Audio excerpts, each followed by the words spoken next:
Very much. Good afternoon. Okay, we're going to try and negotiate the microphone. Can you hear me? Yes. Yeah? Is the voice coming out of the mic? Yeah? No? But I'm going to use my teacher's voice. Yeah. So first of all, I'm so glad to be here. Thank you very much, FAAPI, for inviting me. Thank you very much, Macmillan Publishers, for sponsoring my being here. Do I have the Macmillan crew? Anybody from the crew here? No? Well, you tell them that I said thank you, please. Okay. In this short presentation, I want to accomplish just a couple of things. First of all, communicate to you a vision about teaching teachers that has evolved from my involvement in teacher education, both in the Southern Cone and in North America. So I'm going to try and build bridges between two very divergent realities and also try to problematize where we are in our particular profession of teaching English. Because unlike other professions, we are part of a collective, an international collective, ever-expanding international collective, where you can become a teacher by attending 3 Saturday workshops or 15 years of graduate school. And yet, we are not always called professionals. So what I would like to do is just review some of the perspectives that we have come across in teaching teachers, and also question one of the main forms of thinking in our profession, which is the moving from A to Z, but never stopping anywhere near L or M. Always the pendulum oscillating. And I call these 4 perspectives in teaching teachers. And I'm going to try and leave at least 10 minutes for questions, right? So if you have any question, maybe you could write it, not to pass it on to me, but just so as not to lose it, right? So may I know before we start, how many of you are teachers of teachers? Okay. How many of you are planning to become a teacher of teachers? Good. How many of you would never even dream of being a teacher of teachers? Thank you for your honesty. Thank you very much. Yeah, there are sane people in the world still. There's hope, right? My first question to you is, what is a teacher of teachers? I'm asking a question. Who knows? Who knows? But if you were to say, what is a teacher of teachers? What would you say? I like the word facilitator. Okay. Mentor. Mentor, facilitator. Probably mentor is better. It's also someone with the power to say whether you become part of the community or not. Okay. So it's like a gatekeeper to the profession. Yeah. Literally. Yeah.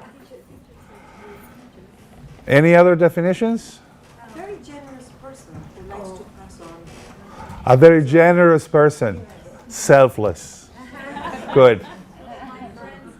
My friend Van Stevens, he says that in the context of teacher and learner, the teacher should be the master learner. That's a wonderful metaphor. Now, do you work with other teachers? Yes. So I'm going to ask you the first question I ask you. Are you a teacher of teachers? Yes, you are. Yes. Yes, you are. When I want to use the terminology teacher of teachers that was coined by Martin Weddell and Angie Malderes, because I find that it's an all-encompassing term that legitimizes most of the things that we do when we work with our peers. What is a teacher of teachers? For short, a taught, right? The teacher of teachers can be a teacher trainer. What is a teacher trainer? Somebody who trains, basically demonstrates and makes sure that the skill is acquired. Also, we have teacher educators. And this has been the big dichotomy in academia, in our profession at least. When you say you're a teacher trainer, in some spheres you are looked down upon like, okay.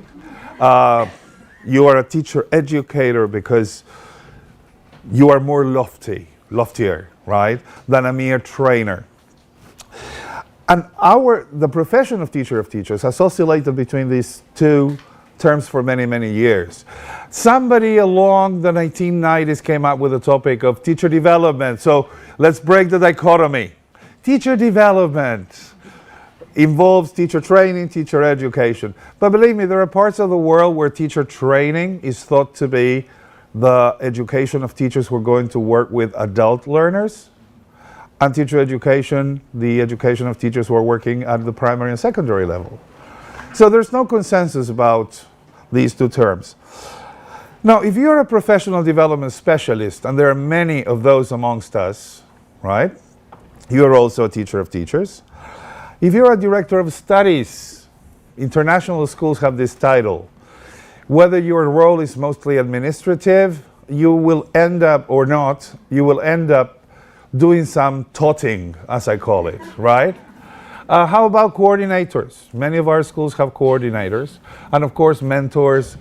Also cooperating teachers, if you have a system like that in your country.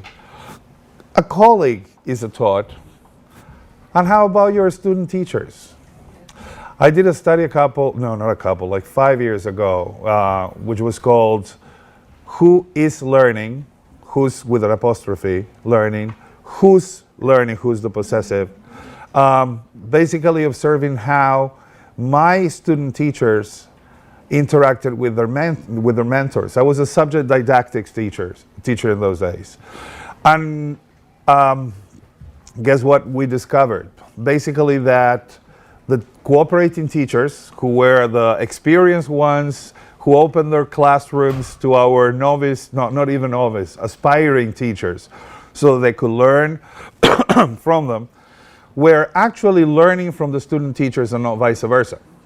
What the student teachers were getting was mostly affective support. And because in the system I was working, I, as a didactics teacher, would visit the students 3 times during the year, or 4 times or 5 times, I was perceived as the enemy, right? So the cooperating teacher was the defender of the student, right? Was the knight in shining armor, right? But very curious things in the interviews. One of the cooperating teachers was very, very honest. She said, well, you know, they come and they say, oh, we are learning this in didactics. And I don't have a clue. I haven't taken a course in years. So I tell them, oh, that's very interesting. Okay, I want you to show me how you do it so that I can see whether you're doing it well. And then they ask them, could you lend me some of the things you were reading in college? And then if they felt that whatever the new approach, technique, whatever worked, they would dare do it themselves. But they were deriving a lot of professional development from the student teachers. So somebody, and I cannot remember who for the life of me, once said that whenever we work in teacher education, we should stop seeing our student teachers as student teachers and think of them as our future colleagues. I think this is quite true, right? And basically, if you remember Yoda and Luke Skywalker, now, who's the hero in this journey? No, you are Yoda, right? The hero is our student teacher, right? In the same way that we have to advocate for, well, we generally advocate in our profession for student-centered learning and taking the students' needs into consideration. The view of the thought is we should get off the pedestal and start living the life of the classroom. If it were for me, every teacher educator would be forced to stay in the classroom, right? So that we can continue learning from interaction with real students. And that is not usually so. My other big question is, how do we become teachers of teachers? How did you guys become teachers of teachers? Do you know how I became teacher of teachers? Because somebody pushed me to. Somebody came and said, oh, you were good at college. You teach English well, your students learn. There is a vacancy in the Teachers College. Go and apply. Preparation? None. Induction? Forget it. On the contrary, too young, too smart for everybody's liking. Let's make his life hell. The worst groups, the worst classrooms, or no classrooms at all, right? And of course, no privileges whatsoever. Just the privilege of being there should be enough, right? And I think this is resonating with some of the people in this room. So, most of us become teachers of teachers because we were good at being teachers of English, right? And being a teacher of English has nothing to do with helping the professional learning of a future colleague, right? To me, when I ask the question, how did you become a teacher of teachers? I get answers like this. Some people are promoted into the position, right? Within certain institutions, you go through being a teacher to being a level coordinator, and then because you've been doing things well, you're a teacher of teachers. Most of us, because we want to be professionally engaged, right? There are institutional needs. That is the way I became a teacher of teachers. They had this opening in the college for 5 months. The year was about to end. Students had nobody to help them. So let him go and do something with them, right? Other people get to being teachers of teachers by attending postgraduate courses, supposedly because you do a lot of research that qualifies you to do teacher education, right? Sometimes there are changes in institutional roles, right? People who were basically, directors of studies, things are merged because of economic crisis, and we will bundle, or either a good teacher of English or a director of studies with a teacher educator. It's not in your contract, but you go ahead and do it, right? It doesn't matter if you're good or bad. Of course, most of us are there. We remain in teacher education because of vocation, right? And sometimes because there's no one else, right? That is a fact, right? So generally, we get there confused. Did you feel confused when you started teacher education? Yeah? I remember I became extremely hyperactive. At the end of my first year, my students did a skit about all their professors, and they had videotaped little sketches of each of us in the classroom. And what I remember about my thing was I kept pushing furniture while I talked incessantly around the classroom, and I had them running around. I was trying to keep them entertained, let me be honest, right? And it was the biggest realization, like, oh my God. They claim they learned a lot, but I don't know. So, it's a matter of perspective. There's one way of looking at the things that we do, right? And sorry, before I move on to this, no matter how much we laugh about this, and we know about this, we have heard this, we have thought this, and we say, yeah, and is this ever going to change? The situation keeps being the same. You look at universities around the world that offer postgraduate studies in teacher education, you can count them with the fingers in one hand.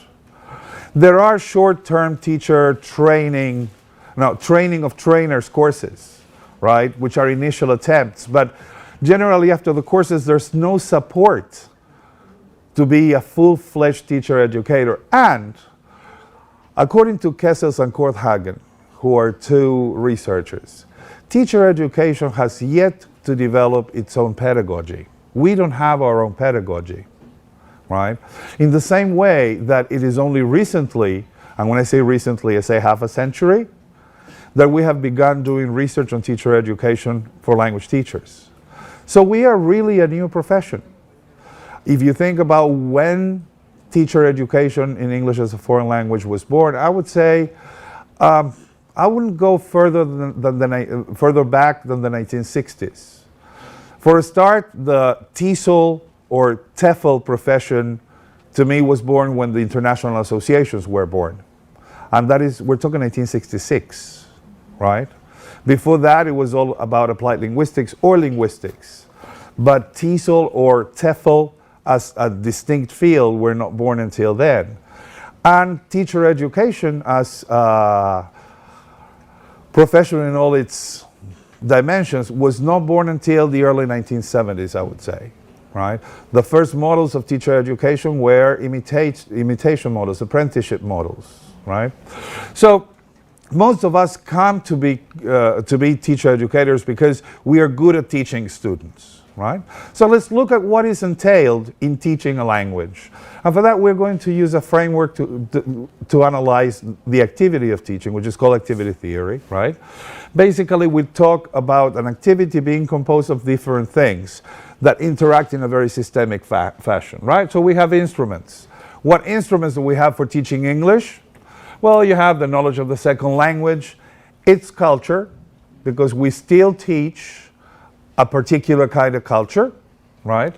And I was listening to my good friend Enrique, and I was going like, yes. We are all owners of English now, and it's not always about the mother and father who are blue-eyed and blonde, who have a boy and a girl, a house in the suburbs, and a car, right?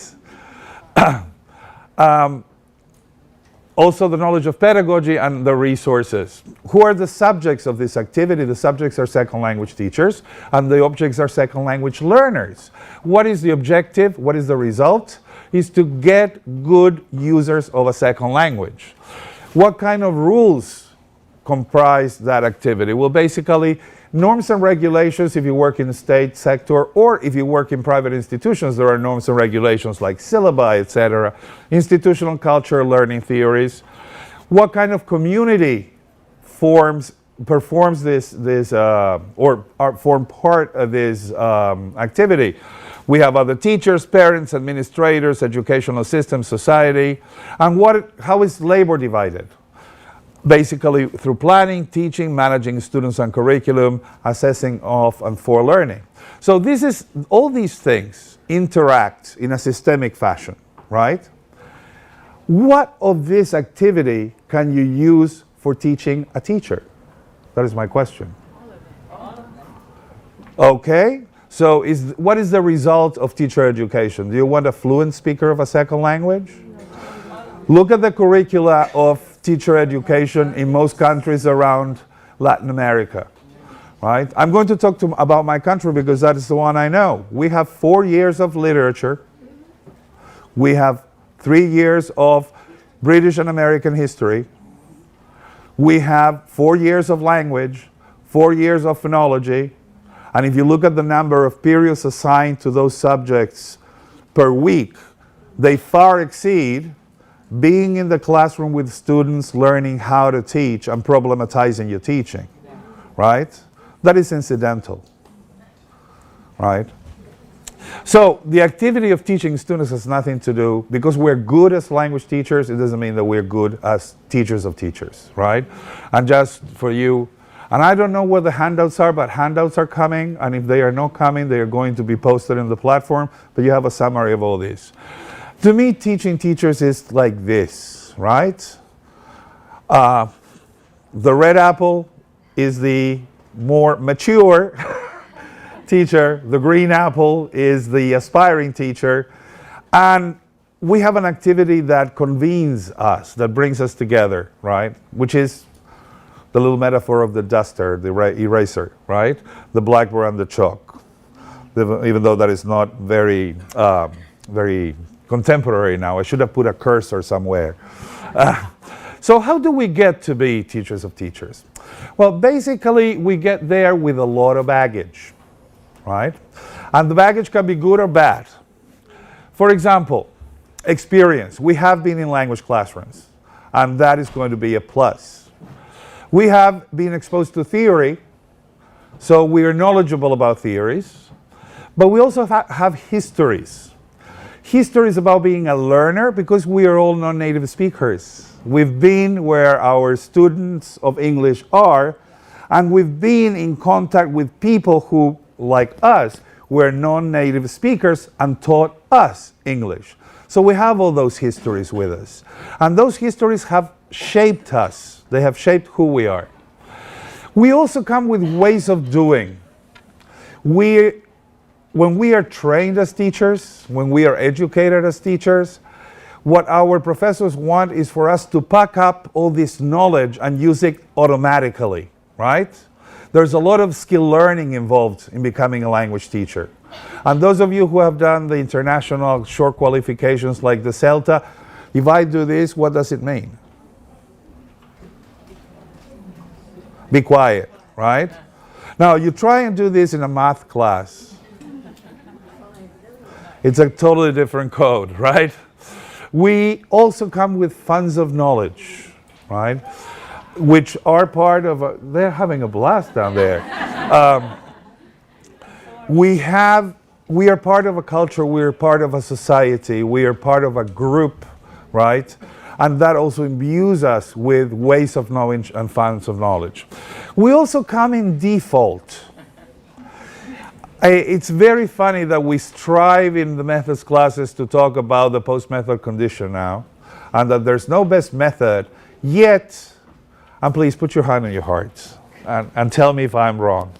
But when we just start, we revert to our most primeval, traditional form of teaching because it gives us security. It's what gave us security as a teacher-learner, and we try to do the same thing.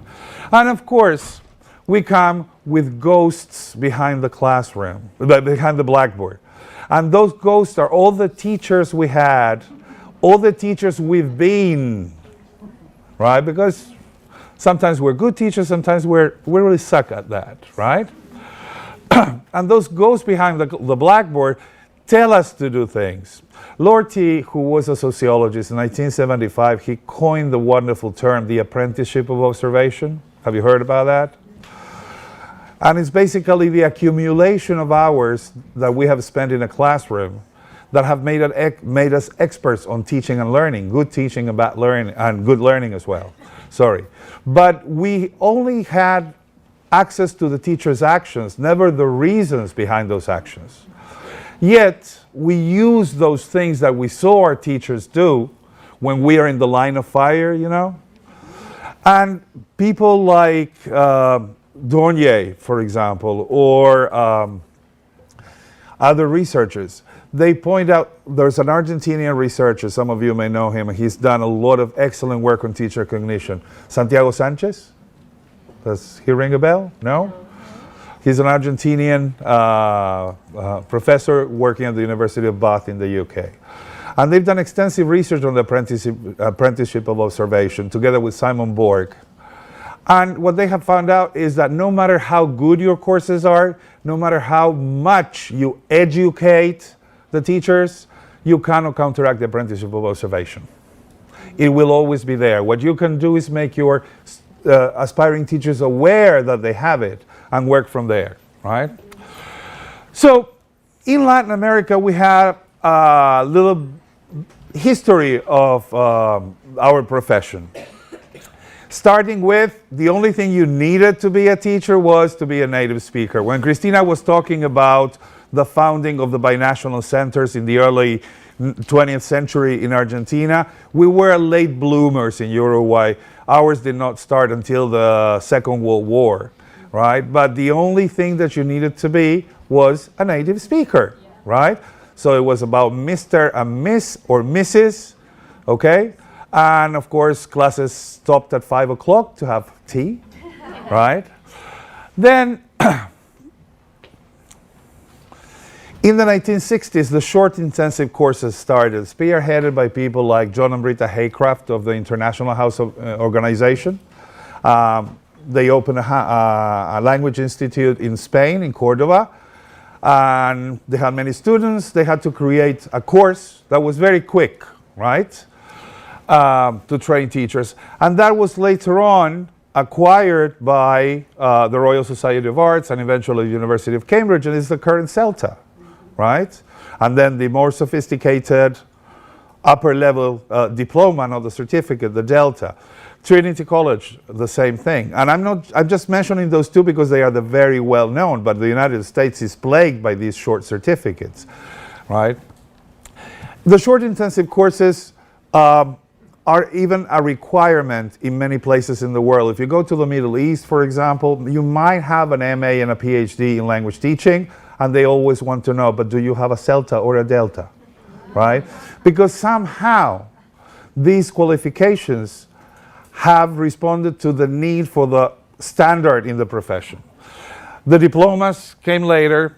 Then, mostly in South America, due to the influence of the French École Normale, the normal schools, we got our teacher education institutes. In Uruguay, it's the Instituto de Profesores Artigas, here Joaquín B. González, and Lenguas Vivas.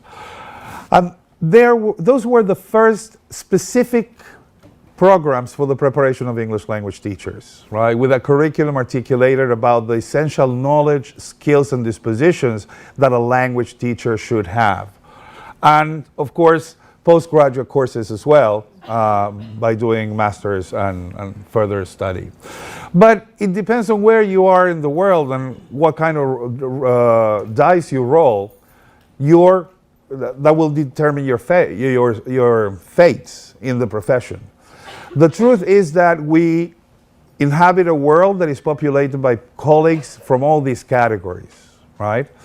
And still, we haven't gotten to the place where we have come to an agreement, and I agree with Kessels and Korthagen here, as to what is the pedagogy of teacher education, right?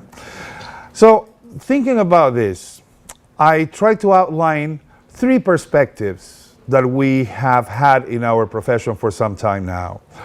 And I'm going to give them some short labels.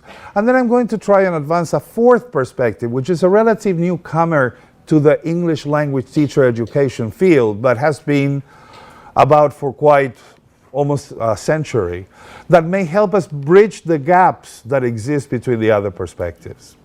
But first we need to decide what kind of knowledge teachers should have. What makes teachers' knowledge? What domains does it have? I like the simplicity of Malderes and Weddell's categorization of 3 kinds of knowing, because they encapsulate what we do. They say teachers need to know about the language, about your students, about pedagogy. We also need to know how, right? We need to masterfully execute skills, and there's a skill set that we need to master. And then there's one kind of knowledge that they call knowing to, which is that intuitive knowledge that is only acquired through a lot of experience. It's like the residue of experience, they say, that we use by applying our common sense. And Kessels and Korthagen have another term for that. They use the Aristotelian notion of episteme and phronesis. Are you familiar with that? Episteme is like the theory with a capital T, principles that can be written down and communicated and passed on from generation to generation. Phronesis, on the other hand, is the theory of experience and cannot be easily coded or transmitted. You have to live it. And I cannot lend you my life. You have to develop your own. This knowing to is perhaps the most difficult thing to teach because it cannot be taught.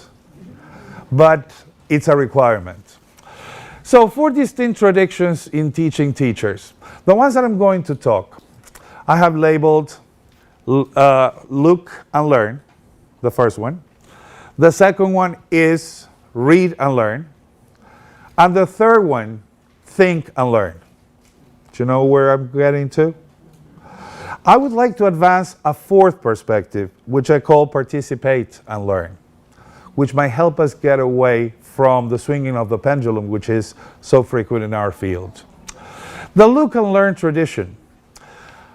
Any idea what this can be? Look at these pictures.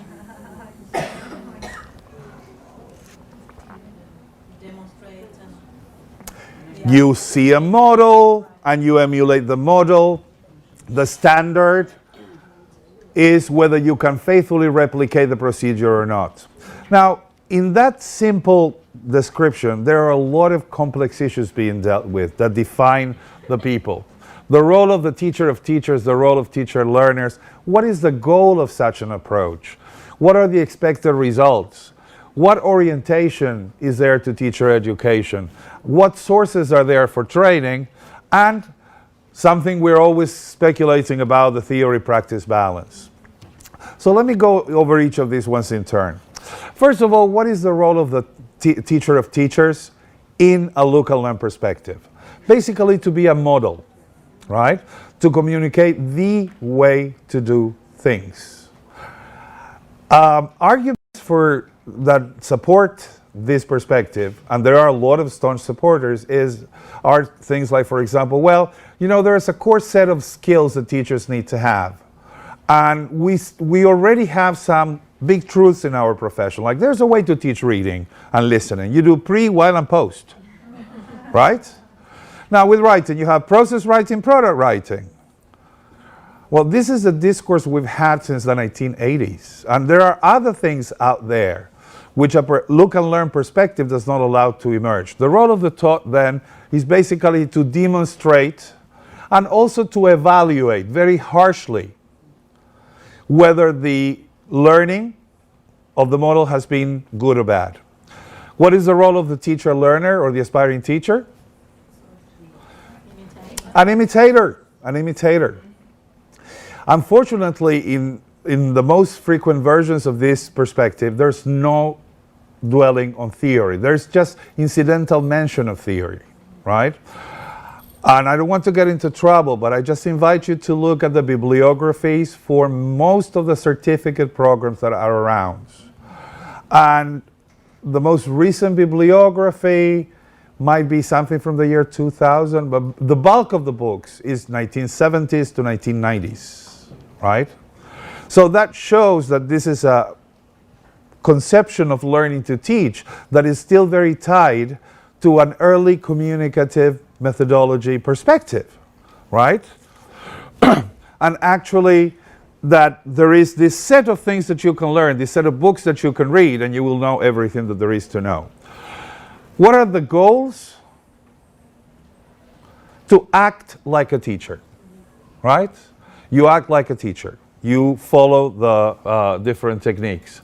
Sources of knowledge, basically tried and true techniques, which have been decontextualized, generated most of the times in an English-speaking country by an English native speaker teacher, teaching immigrants who are surrounded by English 24/7 while they are in the country, right? who need to be indoctrinated with the local culture because they are supposed to be part of that new society, right? And those same models are applied to us who walk into an elementary school or a middle school where kids have not had lunch, have been abused. They don't care that Lady Diana died. They couldn't care less. Their main concern is, am I going to be alive tomorrow? Is my dad going to be alive tomorrow? And of course, those techniques don't work here. Why? Because they are not part of the code of our students, the language that they speak. The techniques that we use are not the techniques that the other teachers in the schools use, or in the university still, right? So what are the expected results? That you act like a teacher. The orientation to teaching teachers basically demonstrate, check that they do it that way. And the sources of training are a standard set of procedures that tell us, okay, knowledge is this body that is immutable, that can be used in Argentina, in Saudi Arabia, in the UK, in England, in Canada, wherever you are, right? Just don't touch it, use it, right? So knowledge is eternal, that knowledge, and it's also impersonal. And the theory-practice balance, of course, the scale here tilts towards practice. What counts is practice. You may read the occasional photocopy of an article, and honestly, I've been a trainer myself, right? And that is what you do. You select articles and things that also give people more ideas. Now, at the other end of this spectrum, and this is one end, rests what I call the read and learn tradition, which was the one prompted by more academic studies in universities. And one of the most pervasive influences in that field was the disqualification of the look and learn perspective by giving students access to research, field research, hard data, and expecting them to emulate that research, right? So if we go through the same categories, oops, sorry, too fast, right? I find this perspective also limiting because what is the role of the teacher of teachers? Instead of a provider of models, he or she is a provider of research and literature. The role of the teacher learners, a consumer of that literature, an implementer of that literature. An interpret. An interpreter of that literature as well, yeah. And what is the goal? The goal there is to look like a professional teacher, right? Or to be a professional teacher through familiarization with theory. The sources of knowledge, again, knowledge is seen as something that can be contained within, and I'm oversimplifying here because I want to drive one last idea. But I was a product of that as well. My training was, and I remember a colleague in teacher education in Uruguay who forbade students from reading anything that was older than 3 years old because it was outdated, right? So gone were Vygotsky, gone were Freire, Dewey, gone were all the Chomskys in the world, right? So, yeah. But she was very dogmatic and she truly believed in this. If you want to keep abreast, just look at the latest research, right? The orientation to teaching teachers then is basically to select those areas of the theory that best fit the reality here and make sure that the implementation of a similar project in the local context yields good results. But guess what? What was the source of the theory? Where does the theory come from? Do we have money here in Latin America to do extensive longitudinal research? Do we have research agencies that are funded and feedback? No. Most of us who do research, and I'm looking at many of my colleagues in this room whom I know do research from their own pocket, right? We do it because of a passion for what we do and because we need to find answers to questions that are bugging us. But we don't have the sponsorship. The sponsorship comes from the developed countries. Again, thank God, starting with the 80s, a lot of people started moving beyond the Rio Bravo, coming down to Latin America and looking at things, how they are done here and what is needed here, and we have more contextual research. But most of the research we preach about, right, journals that we ask students to read, comes from first world countries, developed countries, and they are about realities which are alien to us. I will never forget, I don't know, don't get me started. And the theory and practice balance here is tilted, right? So now the scale goes almost all the way towards theory, right? And practice is seen as an add-on, something that needs to be done just for confirmation of the theory. In the 1980s, a third perspective came that tried to strike a balance in between the two, albeit unintentionally. And it was spearheaded by the work, it was actually much earlier, it started in the 1930s with John Dewey, but it was spearheaded mostly by a book by Donald Schoen called The Reflective Practitioner, right? And you know us, we love fashion. Every year we have a new trend, a new thing in our profession. The 70s are the most admirable time with all those crazy methodologies, which I love, right? And the think and learn tradition came to strike a balance between the two poles. And it did a lot of good to our profession. First of all, because the role of the taught was mostly that of a theoretician who is grounded on practice and who can theorize about the practice, right? At the same time that he or she practices the theory. So it's all a source of information. The thought is also a model, right? But also a model of reflective thinking. You know that, I'm sorry if you were in one of my talks on Tuesday or yesterday, but I say that in our countries, when we have gone through periods of dictatorship, it was dangerous to think, and our educational systems eliminated all traces of critical thinking. So asking somebody, reflect about your class, you were not allowed to think for yourself. You had to think what your teachers thought, right? So reflecting and thinking critically is not something that comes naturally to many of us. Thinking and reflecting, thinking critically and reflecting is like swimming to me. You generally swim, first of all, if you have a body of water nearby, right? Secondly, if there is a need for that. And thirdly, if somebody teaches you, right? So here, the beautiful thing about the Think and Learn perspective is that the thought became a thinking coach, a reflective coach that kind of provided induction into the skill and practice or discipline of reflecting. The role of the teacher-learner was that of a what? It combined the other two. We had to do it. We had to reflect about what we'd done, right? So it was practicing theory, but also theorizing our practice. What were the goals of this perspective, or what are the goals of this perspective? That we should think like teachers. And coincidentally, in the 80s is when we see this emphasis on research on teacher thinking, teacher beliefs, teacher cognition that is still going on today. Before that, the only research was done on teacher actions, right? But what went into our mind as far as decision making was totally ignored.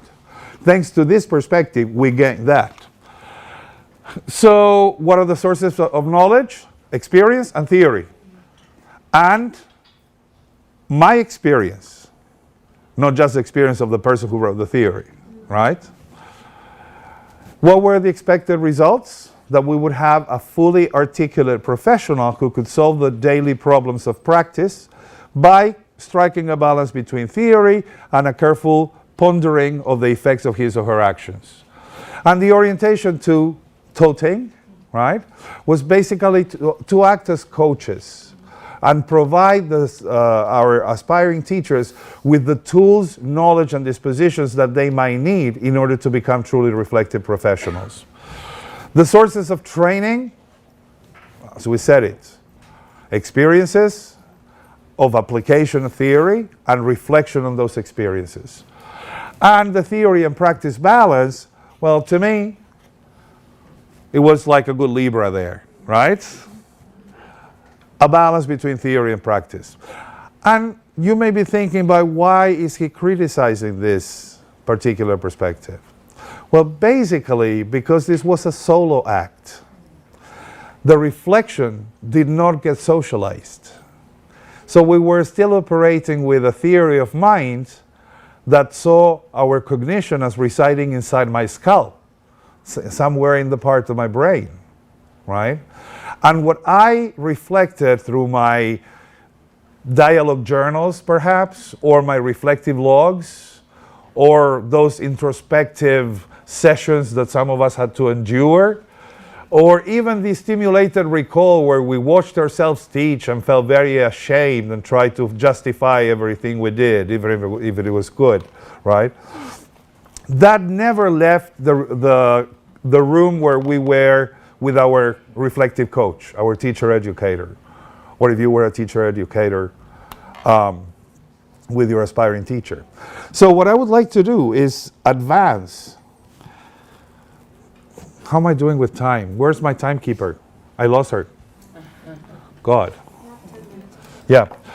I would like to advance another perspective that might help do away with all these dichotomies and with all these things by striking a true balance and seeing the activity of teacher education as an activity oriented towards building communities. Communities that are particular, that have their own language, and that respond to the needs of the here and now. And in a participate and learn perspective, right, I use those two pictures. Those are some of my students in Ecuador going through an induction. It was not a course on action research. It was an induction into action research for the first time, right? And they managed the course almost by themselves using a participate and learn perspective. And to me, it's more or less like that Matisse painting, where we are all naked and dancing and we're happy and we're having fun.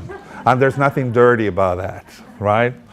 What is the role of the taught in a participate and learn perspective? Well, first of all, we are a co-learner, right? We are no longer the expert. We are that person who has been in the field for the longer time, right? And we are open to the experiences that our students can bring to our classroom. What is the role of the teacher-learners? To be co-participants, right? And this comes from a community of practice idea. Have you read Leib and Wenger's Communities of Practice, Legitimate Peripheral Participation? It's a rather old book, but it has an interesting idea. Basically, communities get together, are convened by an activity that lies at the center, right? And there are people who know the activity because they have participated in it for a long time, and there are other people who are outsiders to the community. Somehow they may gain legitimate but peripheral participation. Now, the ones at the center of the activity have developed through negotiation of meaning and reification of meanings, a way of talking, of doing, of being in the activity. The peripheral participants can only slowly and through interaction and through facilitation by the core members be part of the activity. The beautiful thing about this is that when there's a newcomer to the community, the old timers, they actually have to shift the way they do things to accommodate the newcomer into the community. Now, not all communities are functional, not all timers are nice, right? In that little book, which is very thin but has amazing stories, right? There are examples of very dysfunctional communities of practice. But the idea that who is an aspiring teacher? He's a future colleague and a future teacher of teachers, right? Now, we teacher educators, as I said today, we are not in the classroom, they are. So why should we be so cocky as to say, like, I am the source of all knowledge? They are co-participants and co-constructors of this knowledge. They negotiate meanings with us, and we negotiate meanings with them, because the more we attempt to make things clear for somebody who doesn't understand, the clearer it becomes to us. It's the old docendo discimus concept of men learn as they teach, right? And so what is the goal of this particular perspective? That my student teachers become teachers. So it's a process of becoming, of beginning to be.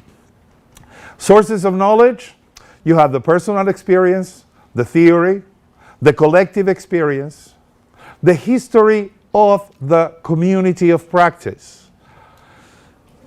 So if I'm doing teacher education in Argentina, I'm going to be necessarily bringing to bear the history of teacher education in Argentina, the same thing in Europe, and I'm validating that, right? So it's all sources, and it's reflection, and it's prescription as well, right? Because we are part of community, the community has rules, and the rules sometimes come from ministries, and we have to do that, right? What are the expected results? Well, that basically we construct together, co-construct communities of practice that are energized by what? By the activity that convenes the community, but also that are shaped by people negotiating different layers of meaning, where dialogue is open, where there is a place for questioning and for change, and where the old-timers change as much as the newcomers. The orientation to taughting is a very open one. It's an accepting one. I'm not saying we have to just be there, say, bring whatever you want and let's see. No, you are, after all, the old-timer. You are the holder of the lore of the community. Your role is to induct the newcomers, right? But also, when the newcomers say, like, why don't we do this in a different way, be open to doing that as well. And sources of training, everything. From experiences, from stories, from incidental things. Walking with an aspiring teacher and just hearing about a little incident, creating from that little incident a critical incident that will help everybody learn. And the theory and practice balance, here is where we have true theorizing of practice and practicing of theory, but not in isolation, not alone. So this is collective practice and collective theorizing, right? What do I like about this perspective that is also based very strongly in a Vygotskian perspective of learning as participation, right? I strongly believe that all learning is preceded by social regulation first, and slowly, by participating in the activity, do I begin to internalize and own my self-management of that activity.